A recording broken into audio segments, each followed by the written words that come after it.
রমজানের রোজা প্রথম দিন কেমন লাগে? একটু তো আনইজি লাগে। দ্বিতীয় দিন যখন যায়, তৃতীয় দিন যখন যায়, চতুর্থ দিন যখন যায়, পঞ্চম দিন থেকে ক্ষুধার কথা মনেও থাকে না, খাবার কথা মনেও থাকে না, আপনার তৃষ্ণার কথা মনেও থাকে না।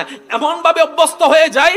আল্লাহর কি রহমত দেখেন, যে প্রিয় খাবারটা সবসময় খেতে হয়, 11 মাস খাই আমরা, রমজান মাস চলে আসলে 5, 6টা, 7টা রোজা রাখার পরে ঈদের দিন সেমাই খাইতে পর্যন্ত অনেকের আনইজি লাগা শুরু হয়ে যায়। সুবহানাল্লাহ।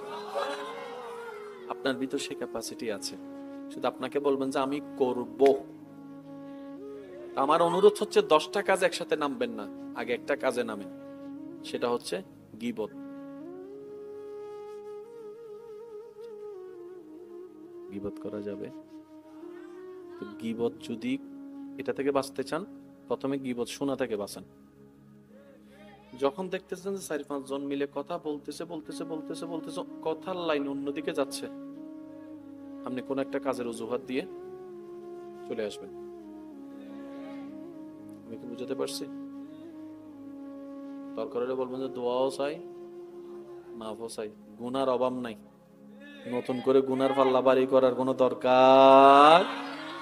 একটু আনইজি লাগবে, কারণ আমরা এক পরিবেশে বড় হয়েছি, তো অন্য পরিবেশে গেলে একটু আনইজি লাগবে। কিন্তু সেই আনইজি পরিবেশটা যদি বন্ধুত্ব করে ফেলতে পারবেন, তাহলে দেখবেন যে এটাই আপনার জন্য শান্তির কারণ হয়ে গিয়েছে। বলেন না সুবহানাল্লাহ। যত ধরনের ইবাদত আছে, নেক ইবাদত নষ্ট হওয়ার পিছনে আরেকটা কারণ কি জানেন? এই আমি শব্দটা বড় মারাত্মক। আমি থেকে আমিত্ব, আর আমিত্ব আল্লাহ পছন্দ। একটু জোরে বলেন না, আমিত্ব আল্লাহ পছন্দ। এই চিনস আমিকে আল্লাহ পছন্দ করে। এই শব্দগুলো খুব মারাত্মক। যেমন আমি, আমার, আমার ঘর, আমার বাড়ি, শেষ। এই আমার পাওয়ার জানস। এই আমি, আমার, এই দুইটা খুব মারাত্মক শব্দ, যেটা আসমানে উঠা মানুষকেও, আর কিভাবে বলি, আল্লাহ আমাদেরকে হেফাজত করুন। এই দুইটা হচ্ছে শয়তানের অন্যতম হাতিয়ার। ঘরের মধ্যে যত অশান্তি আছে জামাই বউয়ের ভিতর, দেখবেন যে হয়তো আমি নয়তো আমার। এই ভালো করে খেয়াল করে দেখবেন, সমস্ত সমস্যার মূলে আমি এবং আমার এই শব্দ দুইটা আছে, কোনো না কোনো ভাবে আছে। এবার আপনি দেখেন, প্রত্যেকটা ইবাদতের মধ্যে আমি শব্দটা থাকে। যেমন অনেকে আল্লাহকে খুশি করার জন্য নফল রোজা রাখে।